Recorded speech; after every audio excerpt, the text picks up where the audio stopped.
Hello viewers, Hindi night walker पे आप सभी का स्वागत है। मैं आशा करता हूँ कि आप अपनी लाइफ में खुश और अच्छे होंगे। व्यूअर्स, जिन लोगों ने अभी तक इस चैनल को सब्सक्राइब नहीं किया है वो अभी इस चैनल को सब्सक्राइब कर लें ताकि आगे भी आपको इस प्रकार की कहानियाँ सुनने को मिलती रहें और मुझे सपोर्ट भी मिलता रहे। तो चलिए बिना किसी देरी के अपनी कहानियों की तरफ चलते हैं। थंबनेल से तो आपको अंदाजा हो ही गया होगा कि आज की हमारी कहानियों का टॉपिक क्या है। वेंडिगो, एक नरभक्षी शैतान जो अमेरिका और कनाडा के जंगल और लेक के एरिया में पाया जाता है।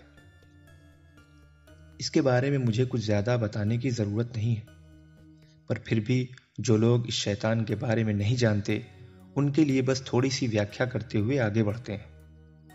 वेंडिगो एक ऐसा जंगली क्रिएचर या शैतान है जो इंसानों के मांस खाता है। इसे आप एक इविल स्पिरिट कह लीजिए जो इंसानों के मांस की भूखी होती है। इसके अंदर कुछ ऐसी शक्तियां पाई जाती हैं जो इंसानों को उसी के जैसा बना सकती हैं। यह ऐसा क्रिएचर है जो किसी की भी आवाज को कॉपी कर सकता है ताकि वो आपको भ्रमित कर सके और अपने जाल में फंसाकर आपका शिकार कर सके। तो चलिए अब अपनी कहानियों की तरफ बढ़ते हैं। मैं नॉर्थ ईस्टर्न पेंसिल्वानिया के एक छोटे से टाउन में रहता हूं जो खेतों और जंगली एरिया से पूरा घिरा हुआ है। मैंने बचपन में अपने बहुत ज्यादा टाइम फिशिंग करने में स्पेंड किया है, पर इस समय मैं एक हंटर हूं। इससे आप समझ सकते हैं कि मैं ज्यादा समय बाहर ही रहता हूं। मैं जंगली एरिया में इतना घूम चुका हूं कि मुझे जंगलों में वास करने वाले हर एक जीव की बहुत अच्छी पहचान है। मैं उनकी आवाज़ों से लेकर उनके पैरों के हर एक छोटे से लेकर बड़े तक हर एक निशान को बहुत अच्छे से जानता और पहचानता हूं। मैं अपनी 17 साल की उम्र में अपने 2 दोस्तों के साथ एक दोस्त की बर्थडे पार्टी में गया था। ये जून का महीना चल रहा था।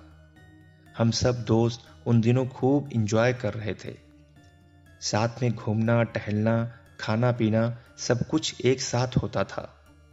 पर इस घटना के बाद हम सबके रास्ते अलग अलग हो गए। उन दिनों हम सबके अंदर एक जुनून था। नई नई चीजों को एक्सप्लोर करना और उसकी तस्वीरों को सोशल मीडिया पे शेयर करने का मजा ही अलग था। हम वीरान और सुनसान जगहों पर घूमने के आदी थे।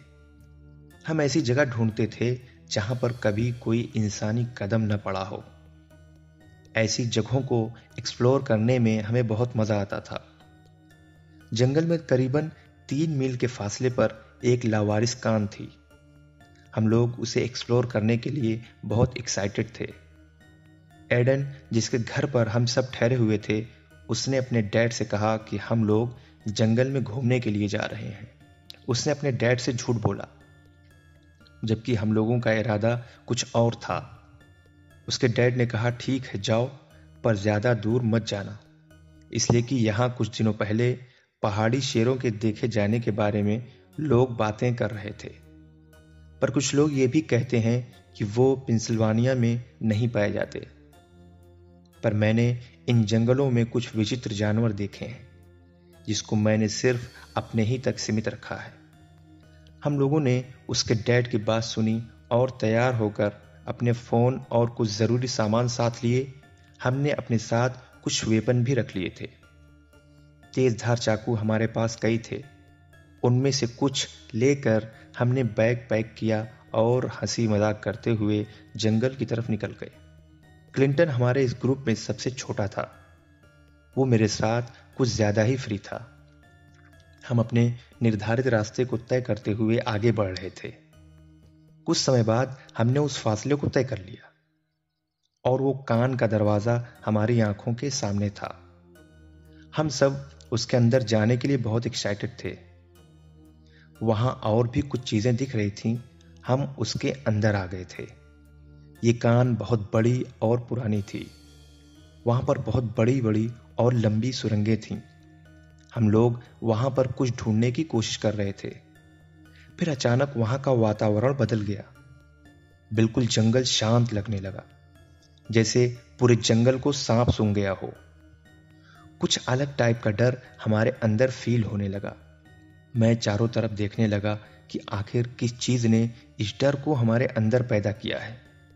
सब शांत थे। फिर एडन ने अचानक चुप्पी तोड़ते हुए मुझसे कहा कि हम किस चीज को ढूंढ रहे हैं। मैंने कहा शायद कुछ कोयले या कुछ और जिसे हम लोकल किसानों को बेच सकें। बेली कहने लगा कि कान बहुत शांत है, ऐसा लगता है कि ये एक हॉन्टेड कान है। एडन उस पर चीखने लगा, चुप रहो, डरावनी बातें यहां मत करो। हम कुछ देर वहां रुकने के बाद आगे बढ़ने लगे। सामने मैदान से गुजरते हुए जंगल के अंदर जा रहे थे। जैसे जैसे हम सब आगे बढ़ रहे थे, बुरी चीजों के बारे में दिमाग बहुत तेज चल रहा था। मुझे पर्सनली ऐसा लग रहा था जैसे हम सबको कोई देख रहा है। हमारा जंगल के अंदर एक एक कदम हमारे डर के एहसास को और मजबूत करता जा रहा था। मुझे जब मेरी क्लास में भी कोई घूरता था तो मेरे अंदर एक ऐसी फीलिंग है कि मुझे फौरन एहसास हो जाता था कि कोई मुझे देख रहा है और मैं उसकी तरफ पलट कर देख लेता था। इस जगह पर मेरी फीलिंग कुछ ज्यादा ही बढ़ती जा रही थी। मैंने जंगल के चारों तरफ अपनी निगाहें दौड़ाना शुरू कर दी। चारों तरफ ऊंचे ऊंचे पेड़ और पहाड़ और कुछ चिड़ियों की आवाज, कुछ शहद की मक्खियों के छत्ते, इसके अलावा और कुछ नहीं था। फिर हमने कुछ हड्डियां देखी। तकरीबन 60 गज दूर एक चट्टान के नीचे एक मुर्दा हिरन पड़ा था। उसकी हड्डियों पर अभी भी ताजा खून था। उसकी खोपड़ी से कुछ मांस लटक रहे थे। मैं इसके बारे में सोचने लगा कि इसको किसी रीछ ने अपने खाने के लिए मारा होगा। क्लिंटन ने मुझे घूरते हुए कहा कि क्या हुआ, क्या देख रहे हो? मैंने उसे जवाब नहीं दिया और उससे कहा चलो चलते हैं। अभी हमें कुछ और आगे जाना था। हम वहां तक पहुंचना चाहते थे जहां कोई ऐसी चीज मिले जिसे हम अच्छे से एक्सप्लोर कर सकें। हम आगे बढ़ रहे थे। जब हम एक पहाड़ी पर पहुंचे तो मैंने महसूस किया कि हवा भारी होने लगी है। फिर से वही बुरी चीजों का एहसास सताने लगा। वहां पहाड़ की चोटी के कुछ हिस्से समतल थे, पर छोटी छोटी चट्टानों और पेड़ पौधों से भरे हुए थे। वहां पर एक कटीले तारों से बंधा हुआ एक बाड़ा भी था। जब हम लोग उसके करीब पहुंचे तो मैंने कुछ अजीब देखा। कोई लाल चीज उस बाड़े से लटकी हुई थी। वो एक फटा हुआ कपड़ा था। उसको मैंने निकाल कर देखा तो उसमें मुझे हल्की खून की गंध आई। उसी के जस्ट नीचे एक पुराना चाकू भी पड़ा था। हमें उसे देखकर कुछ समझ में नहीं आया और हम आगे बढ़ते रहे। हम कुछ कदम आगे बढ़े ही थे कि हमें वातावरण ठंडा महसूस होने लगा। मैं इधर उधर फिर देखने लगा। कुछ बुरा फील हो रहा था। ऐसा लगने लगा कि हमारे साथ कुछ बुरा होने वाला है। मेरे बाकी साथी मुझसे आगे चल रहे थे। मैं अपने पीछे एरिया को स्कैन करते हुए आगे बढ़ रहा था। मैंने अपनी घबराहट को किसी के सामने जाहिर नहीं होने दिया। फिर अचानक मेरी निगाह एक पेड़ पर पड़ी जो मुझसे 20-25 गज दूर था।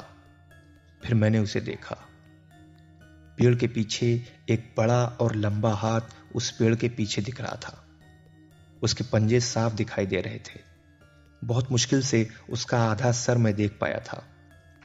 मैंने अपने दोस्तों की तरफ देखा तो वो मुझसे आगे चल रहे थे।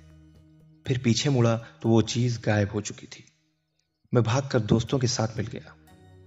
मैंने उनसे नहीं बताया कि कहीं वो मेरा मजाक न उड़ाए। हम आगे चलते हुए उस जगह पहुंच गए थे जहां हम आना चाहते थे। ये जगह 50 साल बाद एक चरागाह के अलावा और कुछ नहीं थी। कुछ इधर उधर स्क्वायर कट पत्थर रखे हुए थे जिनको बहुत अच्छे से रखा गया था। हम जो सोच कर आए थे यहां सब कुछ उसके विपरीत था। फिर एडन के दिमाग में कुछ वहां के फोटो क्लिक करने का ख्याल आया और वो कुछ तस्वीरें खींचने लगा। हम लोग फोटो खींच ही रहे थे कि अचानक एडन के डैड की आवाज हमारे कानों से टकराई। हम आवाज की तरफ पलटे पर एडन के डैड का कोई अता पता नहीं था। यह आवाज हल्की धीमी और कुछ अलग थी। मैंने एडन और क्लिंटन से कहा, अब हमें यहां से चलना चाहिए। एडन अपने डैड को बुला रहा था पर उसके डैड की आवाज फिर नहीं आई। हम वहां से चलते हुए कटीले तारों को क्रॉस करके जैसे ही खड़े हुए, मुझे कुछ महसूस हुआ। एकदम से जंगल शांत हो गया। हल्की किसी के चलने की आवाज मेरे लेफ्ट साइड से आने लगी। हम सब उधर मुड़े ही थे कि उसे देखकर हमारा वजूद कांप गया। करीबन 30 मीटर की दूरी पर एक 9 से 10 फीट का इंसान जानवर जैसा वहां खड़ा था। जानवर नहीं, बल्कि ये इंसानों की तरह 2 टांग पर खड़ा था। उसके पतले और सुरमई हाथ उसके घुटनों पर खत्म हो रहे थे और उसके पंजे उसके हाथों की तरह बड़े थे। यह हल्का झुका हुआ लग रहा था। ऐसा लग रहा था कि वो अपनी कोहनियों को घुटनों पर रखे हुए है। अपनी पीली आंखों से हमें घूर रहा था। उसके दांत कुछ पीले और काले खौफनाक लग रहे थे। उसके ऊपर के हिस्से में कुछ खून जमे हुए लग रहे थे। हम सब वहां जैसे जम गए हों और उसे देखते जा रहे थे। वो धीरे धीरे हमारी तरफ हरकत करने लगा और फिर मेरे मुंह से आवाज निकली कि भागो यहां से, और हम पूरी ताकत से भागने लगे। जंगल के राइट हिस्से की तरफ भाग रहे थे, इसलिए कि इस साइड में कुछ दूरी के बाद फार्म का हिस्सा शुरू हो जाता है। हम पूरी ताकत से भागते हुए आगे बढ़ रहे थे और वो अजीब आवाजें निकालता हुआ हमारे पीछे पड़ा था। हमने अब उस ऊंची जगह से छलांग लगा दी। हम लुढ़कते हुए गिरते पड़ते उस जगह से नीचे आ गए। हमें कुछ चोटें भी लगी। मैं एक मुर्दा जानवर के पास गिरा था। उसकी बदबू से दिमाग फट रहा था। जब हम फार्म के हिस्से के करीब पहुंच गए, अब हमने चैन की सांस ली। वो ऊपर ही रह गया था, पर अब भी उसके चीखने की आवाजें आ रही थी। ऐसा लग रहा था कि वो अपनी हार पर बहुत गुस्सा हो और चीख और चिल्ला रहा हो। वो अब भी वहीं पर था, पर हमसे दूर पेड़ों के पीछे से हमें घूर रहा था। उसकी हल्की झलक दिख रही थी। इस बार उसने मेरे नाम से मुझे बुलाया था। उसकी आवाज एक शैतानी आवाज थी, कड़क और डरावनी। मैंने अपनी छाती ठोककर उसे एक भद्दी गाली दी और उसे बुरा भला कहते हुए वहां से भाग निकले। एडन मुझसे कहने लगा कि हमें उसकी एक फोटो क्लिक करना था, पर हम इतना डर गए थे कि भागने के सिवा कोई और चीज हमें याद ही नहीं थी। हम वापस एडन के घर आ चुके थे। उसके डैड को कुछ भी पता नहीं था। नॉर्मली हमने उनको जंगल की कुछ बातें बताई और उस शैतान के बारे में किसी ने भी उसके डैड को कुछ नहीं बताया। हम रूम में आकर उसके बारे में बातें करने लगे। मेरे दोस्तों का कहना था कि वो एक रीछ था, पर मैंने उनसे कहा कि अगर वो रीछ था तो वो हमसे बातें कैसे कर रहा था। जब हमारी समझ में कुछ भी नहीं आया तो हमने एडन के डैड को जंगल के उस शैतान के बारे में बता दिया। उस दिन एडन को बहुत डांट पड़ी थी। हम लोग उसी दिन अपने घर वापस आ गए और फिर इसके बारे में किसी ने कोई बात नहीं की।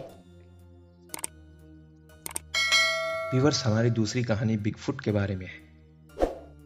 ये 10 से 12 फीट तक लंबा होता है। ये भी अमेरिका और कनाडा के जंगलों में ज्यादा पाया जाता है। इसकी देखे जाने की घटनाएं बहुत ज्यादा हैं। उन्हीं घटनाओं में से एक मैं आपके लिए लेकर आया हूं। तो चलिए कहानी को शुरू करते हैं।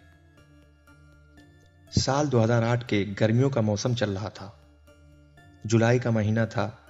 मेरा बॉयफ्रेंड बेन मुझे शॉटगन चलाना सिखाने वाला था, तो उसने एक खाली जगह हमें ले जाने का प्लान बनाया। उसने अपने दोस्त कार्टर को भी बुला लिया था और हम तीनों एक साथ मिनी ट्रक लेकर लॉन्ग रूट पर निकल गए। उस हाईवे पर सिर्फ लंबे टूर की गाड़ियां चलती हैं। इस हाईवे पे मीलों दूर तक घना जंगल है। हम सब अपनी धुन में मस्त आगे बढ़ रहे थे।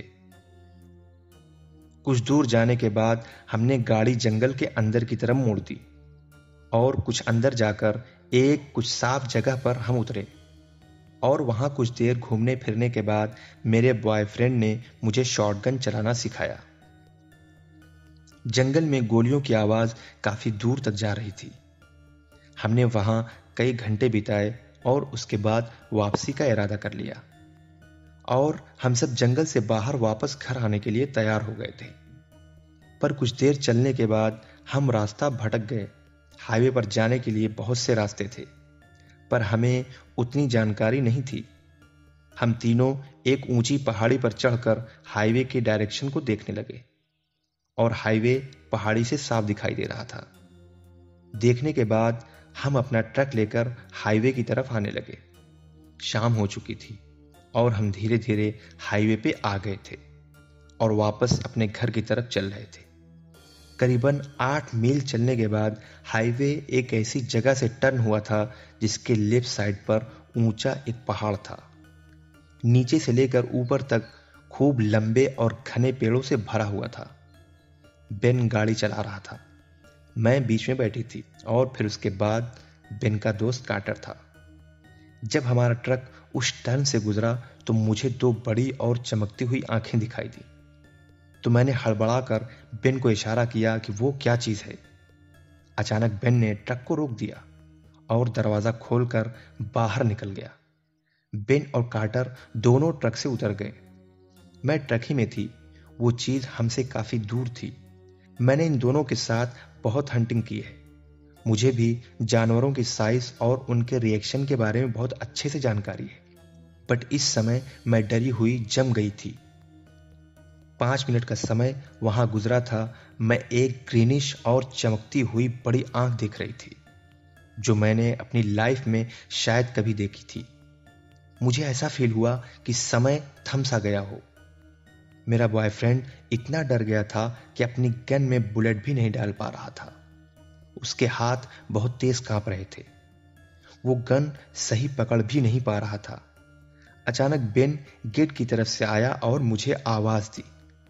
मैं चीखने और चिल्लाने लगी। अचानक से आने वाली आवाज के लिए मैं तैयार नहीं थी। मैं डर गई। आंखों के अलावा जो हमने देखा वो उसका बड़ा और स्ट्रांग हाथ था जो किसी मॉन्स्टर का था। मैं चीखने और चिल्लाने लगी और रो रही थी। अब वो ऊपर की तरफ जा रहा था। बेन और कार्टर जल्दी से ट्रक के अंदर आ गए। बेन किसी गहरी सोच में गुम था। टकर का भी यही हाल था। मेरी नाक से खून बह रहा था। कई सालों में पहली बार मेरी नाक से खून निकल रहा था। शायद ये बेपनाह डर की वजह से था। उस चीज ने काफी देर तक हरकत नहीं की थी और हम सब उसी के बारे में सोचते हुए जा रहे थे। कोई भी उसके बारे में बात नहीं कर रहा था। सब के सब खामोश थे। हम सब बस जल्दी से उस हाईवे के जंगली एरिया से निकल जाना चाहते थे। कार्टर कुछ देर बाद कहने लगा कि उसकी आंखें बहुत बड़ी थीं। वो बहुत बड़ा था। हम सब घर पहुंच गए और उस रात बड़ी बेचैनी की हालत में गुजरी। दूसरी सुबह बेन मेरे पास आया और मुझसे कहने लगा कि मैं जब सुबह में उठा हूं तो मेरी भी नाक से खून निकल रहा था। शायद डर की वजह से उसके सर ही में खून जम गया था, पर निकल नहीं पाया था। हम दोनों रात के उस क्रीचर के बारे में ढेर सारी बातें कर रहे थे। मुझे बेन पर हैरत हुई। वो ऐसा था कि कभी भी किसी भी चीज को सीरियस नहीं लेता था, पर आज वो बहुत सीरियस था और बार बार उसी की बातों को छेड़ रहा था। मैं भी आसानी से डरने वाली लड़की नहीं हूं। न मैं कभी चीखती हूं न चिल्लाती हूं। मैं जंगलों में कैंपिंग करते हुए बड़ी हुई हूं। मैंने बहुत से जानवर देखे हैं, पर मैंने अपनी पूरी जिंदगी में कभी ऐसा चौंका देने वाला अजीब और खौफनाक चीज का तजर्बा नहीं किया था। यह हमारे साथ कुछ दिन पहले ही हुआ है और मैं जब भी बिस्तर पर जाती हूं तो ना चाहते हुए भी उसका ख्याल आ ही जाता है। यह घटना वाशिंगटन के ग्रेस हार्बर काउंटी के साहिली इलाके में घटी एक सच्ची घटना है। साल 2015 के जनवरी के महीने में एक औरत और उसके बॉयफ्रेंड ने यह घटना अपनी आंखों से देखी। उसका बॉयफ्रेंड कहता है कि करीबन 8 बजे रात को मैं अपने गैराज में काम कर रहा था। मेरे कानों में कुछ ऐसी आवाजें आईं कि मेरा ध्यान न चाहते हुए भी उसकी तरफ चला गया। ऐसा लगा कि जैसे कोई भारी चीज हरकत कर रही हो और गैराज के दरवाजे को रगड़ रही हो। मैं जल्दी से भाग कर ऊपर आया और इस आवाज के सोर्स को जानना चाहता था, पर नीचे मुझे कोई दिखाई नहीं दिया। उसी रात को करीबन 3:30 बजे मेरी गर्लफ्रेंड मुझसे कहने लगी तुमने जो स्टोरेज बॉक्स अपने पिकअप ट्रक पर रखा है उससे ऐसा लग रहा है कि कोई खोल रहा है और उसे इधर उधर कर रहा है। मैं उठा और उसे देखने के लिए चला गया। वहां मुझे उस ट्रक के पास कुछ दिखाई नहीं दिया, लेकिन अपने घर के सामने करीबन 30 से 35 मीटर की दूरी पर कुछ चमकती हुई आंखें दिखाई दी। उनमें से कुछ आंखें नीचे थी और 2 आंखें कुछ ऊपर की तरफ थी। कुछ 6 फीट ऊपर और कुछ 8 या 9 फीट ऊपर चमक रही थी। वो पास के मोटे पेड़ के पास थे। मैं बहुत देर तक उनको देखता रहा, फिर वो आंखें गायब हो गईं। दूसरे दिन सुबह में मैं और मेरी गर्लफ्रेंड उस जगह गए जहां मैंने रात को उन सबको देखा था। जब हम वहां पहुंचे तो हमें कुछ बड़े पैरों के निशान मिले, जो नंगे पैरों के निशान थे, और वो कुछ दूर जाकर गायब हो गए। कुछ दिन बाद मेरे एक पड़ोसी ने भी इस चीज को नोटिस किया। उसको ऐसा लगता था कि बिगफुट उसकी प्रॉपर्टी से गुजरता रहता है। उसने एक जंगली जानवरों के जानकार जिसका नाम स्कॉट था उसको बुलाया ताकि वो उन्हें बता सके कि वो चीज क्या है जो इनकी प्रॉपर्टी में अक्सर देखी जाती है। जनवरी का 3rd वीकेंड में स्कॉट उनके घर आया। उस वक्त उस लेडी का बॉयफ्रेंड भी वहीं पर था। वो लोग स्कॉट को अपनी प्रॉपर्टी दिखाने के लिए ले गए जहां पर इस क्रिएचर के देखे जाने की आशंका थी। स्कॉट ने पूरी प्रॉपर्टी को अच्छे से चेक किया, पर उसे किसी भी प्रकार का कोई भी सबूत नहीं मिला। हम अपनी प्रॉपर्टी की निगरानी करने लग गए थे। 3 फरवरी को हमने कुछ स्टैंड देखा। 3 क्रिएचर हमारी प्रॉपर्टी में थे। वो इधर उधर घूम रहे थे। एक बिल्कुल हमारे घर के पास ही था और 2 हमारे घर से थोड़ा दूर साउथ साइड पे पेड़ों के पास थे, जो स्ट्रीट लाइट से थोड़ा दूर था, पर उनकी परछाई बिल्कुल साफ दिखाई दे रही थी। हमने उन्हें कई घंटों तक देखा। उनकी लाइटिंग करती हुई आंखें डरावनी लग रही थीं। हमने 2 पीनट बटर के जार घर के पास रखे थे। उनमें से एक गायब था और दूसरा बिल्कुल साफ था। वहां एक कूड़ेदान भी था जिसमें हम लोग अपने खाने फेंकते थे, पर वो भी गायब था। कुछ बड़े पत्थर हमारी प्रॉपर्टीज में लाए गए थे, जो पहले कहीं और थे। उनके हटाने के निशान साफ दिखाई दे रहे थे। हम लोग बराबर अब अपनी प्रॉपर्टीज पर नजर रखने लग गए थे और सारे सामानों को सुरक्षित सेफ जगहों पर रखने लगे। एक रात फिर मैंने अपनी प्रॉपर्टी में कुछ हलचल सुनी। मैं उठकर उसे देखने के लिए आई। रोड की दूसरी तरफ एक बहुत भयानक क्रीचर था जो बिल्कुल शांत खड़ा था। मैं भागकर जल्दी से अपने बॉयफ्रेंड को जगाने के लिए गई। जब हम दोनों उसे देखने के लिए बाहर आए तब तक वो जा चुका था। हम कुछ देर तक उधर ही देखते रहे, पर दोबारा वो हमें नहीं दिखाई दिया। वो जंगलों की तरफ चला गया था। तो व्यूअर्स, ये थी हमारी आज की कहानियां और मैं आशा करता हूं कि आपको ये कहानियां पसंद आए। धन्यवाद।